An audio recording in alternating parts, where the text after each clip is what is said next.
9月，别人都在车间马不停蹄的干活，你怎么还有闲工夫在这里玩手机？赶紧进去帮忙打螺丝。老板，我是机修工，我又不是普工。我知道你是机修工，我1个月给你开12000，不是让你在这里上班玩手机的。我也不是全在这玩手机啊，别人都是8点上班，我6点就到厂里了。我把全厂的设备进行了一次维护和检修，排除了一切可能发生的故障，所以设备一点问题都没有，顺利安全生产着呢嘛。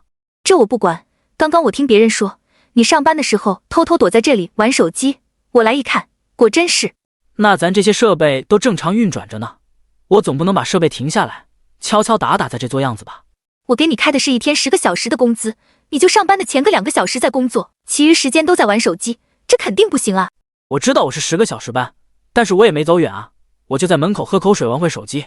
我现在这属于是待岗状态，万一设备有啥问题，一个电话我马上到位，保证生产顺利进行，肯定对得起你给我开这份工资。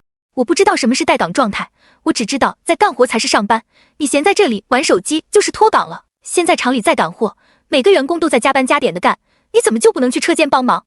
这不合理啊，当时你爸在厂的时候也没这么干过呀。现在是我在给你开工资，我的安排就是最大的安排，现在设备没出故障，你就必须去车间打螺丝。那行吧，老板，你要这样说的话，我也只能服从安排了，但是我得把话跟你说到前边，我们机修跟其他的工作性质不一样，我们是越闲越好，如果这个道理你不明白，以后你可别后悔。我一个当老板的，还能没有你一个机修工有见识，我能后悔啥？赶紧的。9月，你怎么回事？这主控设备怎么又坏了？前些日子不是刚修过一次吗？这一坏，整条生产线都得停工，我这损失多少钱，你担误得起吗？老板，急啥啊？我现在不天天车间里打螺丝呢吗？手都是酸的。我现在维护设备的时候，我连机油都点不准。我因为天天盯着螺丝，我现在焊元器件眼睛都是花的。我能不急吗？上次修就停了1个多礼拜，员工工资、工厂租金哪样不值钱？真要再停1个多礼拜，我哭都没有眼泪了。正好现在咱们厂天天加班赶工，让那些普工好好休息休息不也不错吗？反正你也看到了，自从咱们设备一坏，我可一直没闲着呀，我一直都忙着呢，可没喝茶玩手机。那你也得快点啊，如果我不能按时交货，客户违约金我都得赔好几万，你还在这里说风凉话。这也不是我能控制得了的呀，你之前不总说我偷懒吗？嫌我喝茶玩手机吗？现在我可没喝茶玩手机啊，我一整天都在辛苦工作的，你应该高兴才对啊，你这点工资花的值啊。我就问你2天能不能修好？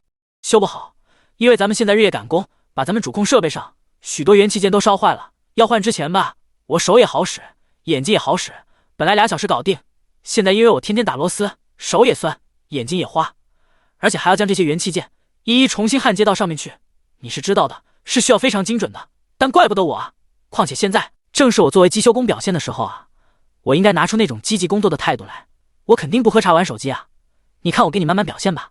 客户催得紧啊，这真是越忙越乱了。磨刀不误砍柴工啊，要是咱们不一次性把这彻底修好了，过几天肯定还会坏，咱就踏踏实实放个10几天假，我保证给你彻底修好。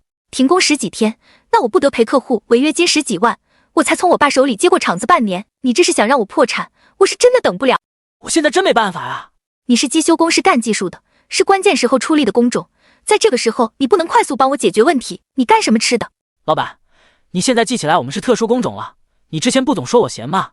总嫌我喝茶玩手机吗？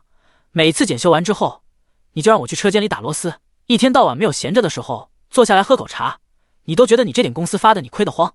哎，我现在才充分认识到，机修工闲下来才是最好的现象，你每天都坐着喝茶玩手机，我给你开的公司才是最值的，你快去帮我修好设备吧。我要修呢，就是10几天，你要觉得不行，你就换个机修工试试吧。9月，前面的事情都是我的错，我知道你的技术，只要你愿意，肯定能很快的修好设备，希望你以大局为重好不好？毕竟厂子倒闭了，那么多兄弟都得失业，虽然我知道你的技术好，不愁找不到新的工作，那别的兄弟就没那么容易了。老板，既然你都这么说了，我就给你出个主意，2天就能搞定。说实在话，这次我也是故意给你个教训，你之前总看不到工人们闲着，总是让他们去干些杂活，甚至让他们去打扫卫生，工人们赚你的这点工资这么不容易吗？一天10个小时，非得忙着不停吗？得劳逸结合，得给工人们留点空闲时间，人家干完本职工作之后，你就别多事，安排人家干些杂七杂八的零活，你越给他们时间安排的忙，他们越不会用心跟你工作，这个道理你要知道，这样厂子里的效益反而会变差。你说的对，我知道了。这样吧，你给我放1天假，我回去好好休养一天，等我回来后2个小时给你搞定。行，你回去好好休息吧。